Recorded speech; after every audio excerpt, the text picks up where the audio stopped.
3 నెలలకు ఒకేసారి రేషన్ పంపిణీ.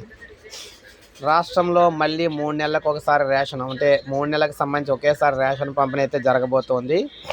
చాలా రోజుల తర్వాత 3 నెలలకు సంబంధించి మళ్ళీ రేషన్ అయితే ఇవ్వాలని చెప్పేసి భావిస్తూ ఉన్నారన్నమాట. అయితే మనం చూసుకున్నట్లయితే రేషన్కి సంబంధించి 3 నెలలు ఇవ్వడం గల కారణం ఏంటంటే ముఖ్యంగా ఈకేవైసీ కూడా ఆగస్టు 31 వరకు కూడా టైం అయితే పొడిగించడం అయితే జరిగింది. ఈకేవైసీ ఎవరైతే చేసుకోలేదో వారందరికీ కూడా ఆగస్టు 31 వరకు టైం అయితే పొడిగించింది. ఎందుకంటే ఈకేవైసీ పూర్తవని వారికి సరుకులు అయితే ఇవ్వని చెప్పేసి చెప్తున్నారు.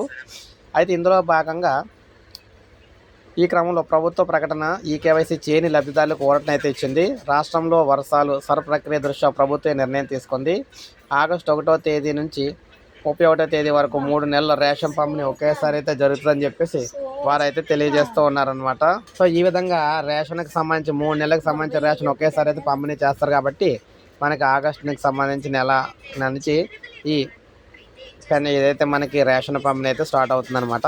సో ఇది అప్డేట్. ఒక లైక్ చేయండి, సబ్స్క్రైబ్ చేసుకోండి, మన ఛానల్ సబ్స్క్రైబ్ చేసుకొని ఫాలో అవుతాను.